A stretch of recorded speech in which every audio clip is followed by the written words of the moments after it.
Sejam todos bem-vindos. Me chamo Daniel Wilson Arruda Magalhães, sou estudante de graduação do curso de Biotecnologia da UFPB e orientando da professora Andréa Farias de Almeida. Fui um dos integrantes do projeto de pesquisa intitulado Produção in vitro de bioinseticidas virais para o controle de pragas da soja, Glycine Max L, sendo meu plano de trabalho a utilização da linhagem SF21 para a produção in vitro do baculovírus anticásia. Este plano de trabalho enquadra-se no segundo objetivo do desenvolvimento sustentável, que é acabar com a fome, alcançar a segurança alimentar, a melhoria da nutrição e promover a agricultura sustentável.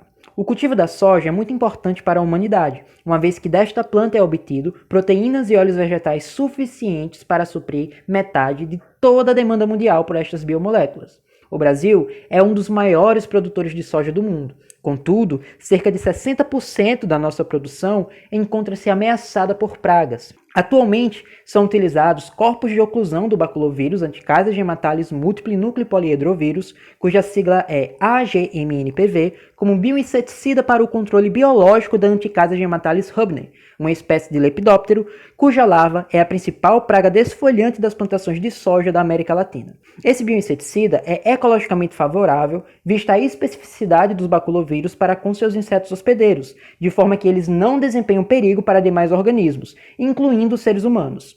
Uma das formas de produção de partículas virais do AGMNPV é sua propagação in vitro, utilizando células de inseto.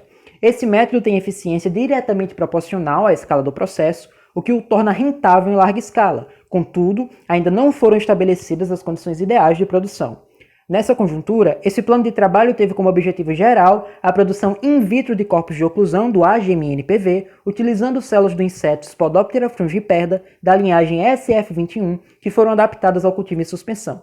Para isso, os objetivos específicos foram preparar as partículas virais, adaptar as células ao cultivo em suspensão, infectar as células, analisar o processo infectivo, analisar os parâmetros cinéticos do processo de infecção e, por fim, elucidar as condições ideais de produção in vitro do AGMNPV. A metodologia utilizada neste plano de trabalho foi a seguinte. A linhagem de células de inseto utilizada para a propagação in vitro do AGMNPV foi a IPLB-SF21, oriunda da espécie Spodoptera frugiperda, e o baculovírus utilizado nos processos de infecção foi o AGMNPV, ambos cedidos gentilmente pela pesquisadora da Embrapa, Recursos Genéticos e Biotecnologia, doutora Marlinda Lobo Souza. As células foram cultivadas em meio SF902, livre de soro e proteínas, acrescido de 1% volume-volume de solução de antibiótico e antimicótico, concentrado 100 vezes. Foram mantidas em uma agitação de 85 rotações por minuto e a uma temperatura de 28 graus Celsius, com variações de 2 graus Celsius para mais e para menos. Como as células utilizadas inicialmente estavam adaptadas ao cultivo estático, foi feita a sua adaptação às condições do processo já descritas, através de sucessivas passagens celulares, com mudança progressiva das condições de agitação. A manutenção das células foi realizada por meio de passagens celulares 2 vezes por semana.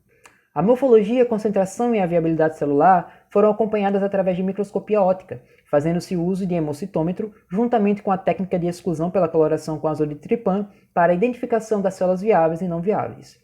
Quando as células atingiram concentração maior que 1 vezes 10 elevado a sexta e a sua viabilidade foi maior ou igual a 80%, iniciou-se o processo de infecção. Para a infecção, foi inoculado os vírus extracelulares, BVs, do AGMNPV, que foram coletados de infecções anteriores. O tempo de infecção foi de 1 vezes 10 a sexta células viáveis por ml e a multiplicidade da infecção foi de 10% do volume da suspensão celular. A concentração e a viabilidade celular foram determinadas diariamente durante a infecção e após 48 horas iniciou-se a contagem dos corpos de oclusão. Com base no número de corpos de oclusão, determinou-se a produção volumétrica dos corpos de oclusão, que foi relacionada com a concentração celular da suspensão de células infectadas para estabelecer a produção específica de corpos de oclusão por célula. Como resultado do processo de adaptação celular, vemos na figura 1A as células de inseto SF21 antes do processo de adaptação, com morfologia preservada, sem vesículas em seu interior, de forma que as células estão translúcidas. Na figura 1B, as células encontram-se em adaptação ao meio SF900, acrescido de 1% volume-volume de antibiótico e antimicótico. Percebe-se a presença de vesículas em seu interior, o que é indicativo de estresse celular, e seu volume encontra-se aumentado quando comparado às células da figura 1A. Na figura 1C, observa-se as células já adaptadas ao meio anteriormente citado, mas adaptando-se à suspensão. Vemos que a quantidade de células se encontra reduzida, o que é indicativo de uma menor taxa de proliferação. Todavia, as vesículas observadas na figura 1b não mais encontram-se presentes. Na figura 1d, observa-se as células completamente adaptadas às condições do processo, sem a presença de vesículas internas, translúcidas com morfologia conservada e alta taxa de proliferação. Na figura 2, vemos as células após serem infectadas, apresentando volume celular aumentado, formato irregular e estruturas escuras em seu citoplasma. Estas características indicam que a infecção ocorreu. Neste gráfico, vemos a progressão da concentração e viabilidade celular, tanto das células infectadas quanto do controle, no decorrer do tempo em dias. Percebe-se que as células infectadas tiveram uma redução progressiva de sua viabilidade e de sua concentração. Em contraste a isso, as células do controle mantiveram sua viabilidade acima de 60% e a sua concentração aumentou nos primeiros dias até se estabilizar ao quarto dia, demonstrando tendência de queda apenas no quinto dia. Esta diferença está relacionada aos efeitos negativos do AGMNPV à medida que se propaga nas células infectadas. Neste segundo gráfico é possível observar a variação da produção específica e volumétrica de corpos de oclusão, OBs, no decorrer do tempo, em dias. A concentração volumétrica máxima foi alcançada no dia 7 e foi de 1,38 vezes 10 elevado a sétima OBs por ml a menos 1. A produção específica de OB nesta concentração volumétrica máxima foi de 7,7 OBs por célula, ou seja, cada célula produziu, no máximo, 7,7 corpos de oclusão. Um estudo realizado por Almeida et al. Em 2010 alcançou uma produção volumétrica máxima de 2,5 vezes 10 a oitava OBs por ml a menos 1 no dia 9 do processo, utilizando vírus e células similares, bem como em cultivo em suspensão. Todavia, o meio utilizado havia sido suplementado com 5% de soro fetal bovino, SBF. Percebe-se que a produção de OBs obtidas neste plano de trabalho foi menor quando comparada ao estudo citado. Uma possível explicação para o ocorrido é a ausência do SBF no meio SF900 que foi utilizado, uma vez que o SBF tem propriedades protetoras ao cisalhamento, que é uma força expressiva ao se realizar a cultura em suspensão.